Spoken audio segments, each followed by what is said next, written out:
برحمتك يا ربي لا تقطع رجانا مولانا مولانا يا سميع دعانا برحمتك يا ربي لا تقطع رجانا. Assalamualaikum warahmatullahi wabarakatuh.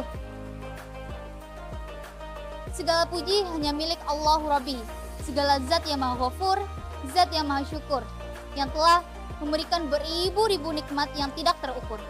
Nikmat Islam, nikmat iman, sampai nikmat sehat walafiat, sehingga kita dapat merasakan suasana bulan Ramadan pada tahun ini yang insya Allah diberkahi oleh Allah Subhanahu wa Ta'ala. Seandainya lautan di muka bumi ini Allah jadikan sebagai tinta, lalu pepohonan-pepohonan Allah jadikan sebagai pena, dedaunan-dedaunan Allah jadikan sebagai kertas, maka niscaya ia tidak akan cukup untuk menuliskan nikmat-nikmat yang Allah berikan kepada kita. Salawat serta salam senantiasa tercurahkan kepada baginda Nabi Agung Muhammad Sallallahu Alaihi Wasallam yang selalu kita nanti-nantikan syafaatnya di yaumul akhir kelak. Amin, amin, Allahumma amin. Bulan Ramadan adalah bulan yang mulia dengan seluruh keutamaan dan keistimewaan di dalamnya. Semua orang Islam dimanapun berlomba-lomba untuk memperoleh keutamaannya dengan meningkatkan intensitas ibadah dibandingkan bulan-bulan lainnya. Sekalipun demikian, ada 3 orang atau golongan yang terhalang memperoleh semua itu. Mereka adalah orang-orang yang merugi. Lalu, siapakah mereka?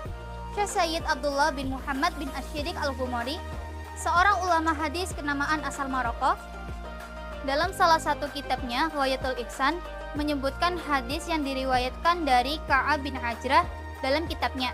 Lalu, ia memberi judul hadis ini Al-Mahruman Huriman Hiro Ramadan, yang artinya, orang yang terhalang adalah orang yang terhalang dari kebaikan bulan Ramadan. Dari Ka'ab bin Ajrah, ia berkata, Rasulullah Shallallahu Alaihi Wasallam berkata, hadirlah kalian semua ke mimbar, maka kami pun hadir.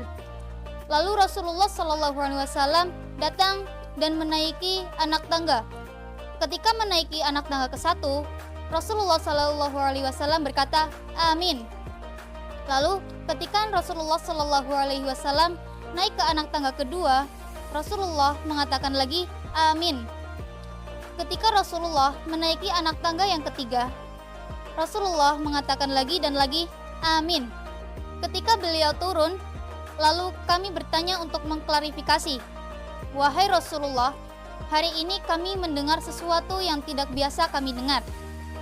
Maka Rasulullah Shallallahu Alaihi Wasallam bersabda, Jibril mengajukan kepadaku, ia berkata, dilaknat orang yang bertemu dengan bulan Ramadan, maka ia tidak diampuni. Maka aku katakan amin. Ketika aku naik ke anak tangga kedua, ia berkata, dilaknat orang yang ketika namamu disebut, ia tidak bersalawat kepadamu. Lalu ketika aku naik ke anak tangga ketiga, ia berkata, dilaknat orang yang orang tuanya tinggal bersamanya, namun ia tidak masuk surga. Maka aku katakan amin. Sahabat Saka rahimakumullah, dari hadis tadi terdapat 3 orang yang terhalang dari kebaikan di bulan Ramadan, yakni pertama, orang yang bermaksiat atau berzina. Yang kedua, orang yang ketika nama Nabi Muhammad SAW disebut, namun ia tidak bersalawat kepadanya. Yang ketiga, orang yang ketika tinggal bersama kedua orang tuanya, namun ia melalaikan hak-haknya. A'udzubillahi min dzalik. Semoga kita terhalang dari ketiganya. Amin Allahumma amin. Wassalamualaikum warahmatullahi wabarakatuh.